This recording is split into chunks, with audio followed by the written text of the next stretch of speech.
บายดี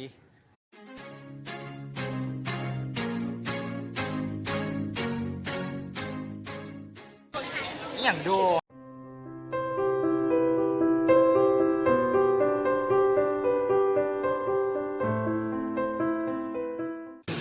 สบายดีทุกคน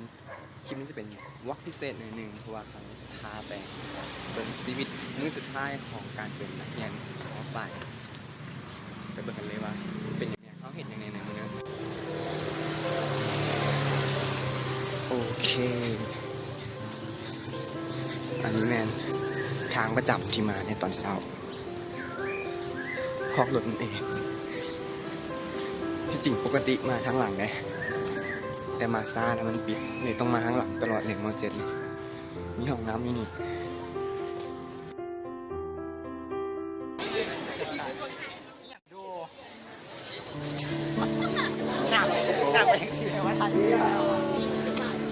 นี่แมนเล่นแถวครั้งสุดท้ายในชีวิตม.ปลายคนไหนคือเก่าเด็กคนนี้เนี่ยเขาจะมาจบ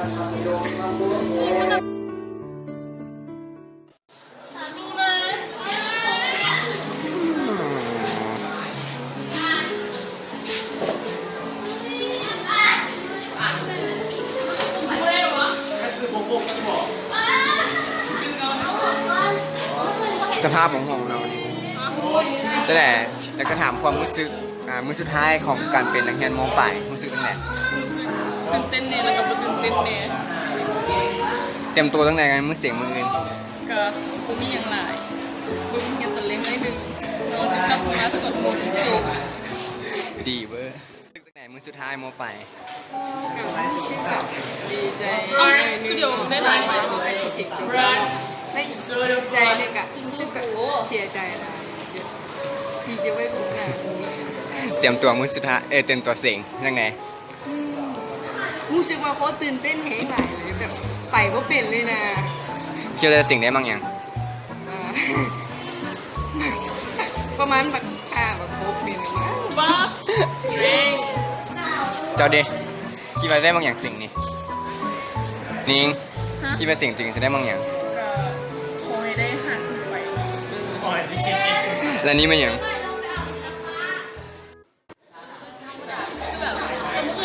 ไปสิ่งแล้วก็แล้วอยู่มานี่ไงแบบแล้วก็ว่ารู้สึกแบบตื่นเต้นอย่างไรก็แบบธรรมดาจะเซ็งๆไปวันแบบต้องพูดแต่แค่ไม่กันธรรมดาแบบรู้สึกว่าชิวๆรู้สึกเสียดายบอมม.ปลายมื้อสุดท้ายแหละบอความรู้สึกเลยธรรมดาแบบก็ต้องเจอแต่ในระบบวะจะไปเป็นสาวมหาลัยมั้งบ่แน่นอนมันเป็นสาวมหาลัยคือฮอดม.เจนบ่น่าจะบอถามไปแล้วต้องมาซื้อในการเซ็นจบม.7เอาไหมคู่กันเขาให้กันชิขอความแบบความเห็นในดูแบบมุ่งกันแล้วเห็นกันสิวะขอวิธีเกี่ยมตัวเซ็งให้คุณน้องเบิ้งใช่เราอ่านไปขอพรยุวาดนอนแล้วก็แบบเพิ่มสิ่งศักดิ์สิทธิ์และการเดาล้วนๆเขาจะเอาซอไปสู้แล้วประมาณจะ4-5 วันนอนซอไปสู้นะกวันสีเมืองวันโอ๊ยอีกสักปีฮันแลนด์เป็นวันสองแล้วพอใจกับชีวิตม.ปลายบ่ไม่ค่อยพอใจปานใดเนาะเพราะว่ามูแต่ละคนกับบ้าๆบอโอเคไม่ลงมาเลยรู้สึกตั้งแต่ในมื้อสุดท้ายของชีวิตม.ปลายแบบอยากทำแล้วกับรู้สึกแบบเศร้าๆหน่อยนึงครับยำต้องมีการเปลี่ยนแปลงด้วยว่าคือพระพุทธเจ้าเคยตรัสไว้ว่าเศร้าคิดว่าจะคิดฮอดชีวิตม.ปลายบ่คิดฮอดอยู่แต่ต้องให้ที่จริงได้กันได้จะเปิดที่ตรงเลยถ้าคิดฮอดปีหน้าเฮียนคืนบ่ได้แล้วเดี๋ยวต้องไปต่อยวิธีเกี่ยมสิ่งจุกจังไหน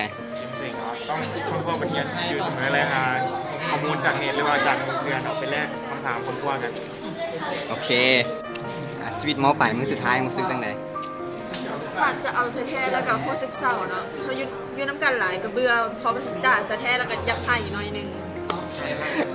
ก่อนสิ่งจังไหนเก็บตัวในการไกลมาอย่างนี้โอ้แม่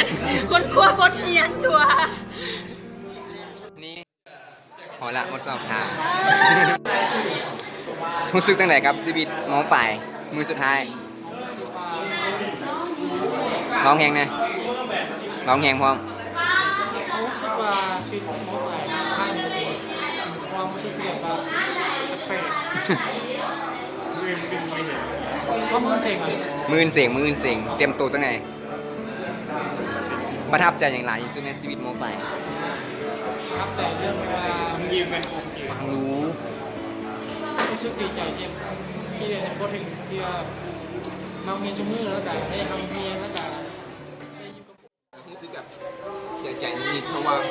หลังจากสิ่งแล้วนะผมว่าจะได้ปกติบ่เพราะถ้าคนจะมีของขวัญที่ต้องแยกย้ายกันออกไปต่างหากแล้วการที่และการที่สิ่งจบนี่มันจะเนี่ยเสียใจมากบุกเสียใจหลายเพราะมันเสียใจยังหมู่จะจากไปเห็นตัวอื่นเสียใจผมไม่ได้ตังค์มือกันแค่สิ่งให้เสียใจนี่แหละ วิธีเกี่ยมตัวเสียงยังไงเนี่ย พ่อกับแบ่งเวลาเนาะอย่างเช่นนี่กับแบ่งเวลาเราแง่แน่เป็นบางบ้านแต่กับคุณพ่อนักอยู่ ตอนนี้ให้อย่างอยู่ อันนี้เราพักผ่อนหากว่าเราเงียนแล้วพักผ่อนคิดว่าว่าภูมิใจกับชีวิตโมปลายบ่เอาให้ได้เห็นอย่างเงี้ยแล้วแบบตัวใดที่ภูมิใจที่สุด ดีใจที่สุดเลยเพราะ ร้องดัง มันเป็นครั้งสุดท้ายเนาะที่แบบได้เห็น อย่า กิ ให้ จ อก ร ย่าร ม ให้ กิจกรรมแบบนี้มองกันแล้วแบบพอได้เห็นเต็มที่ทุกๆกิจกรรมทุกๆเรื่องงานที่ได้ออกไปงานช่วยกันเฮ็ดอย่างเต็มที่เลยเพราะว่ามันจะเป็นครั้งสุดท้ายแล้วจะได้ใช้ร่วมกันแล้วอีกอย่างเขาก็แบบมันจะได้เห็นกันแบบนี้เลย ตอนจบนะครับ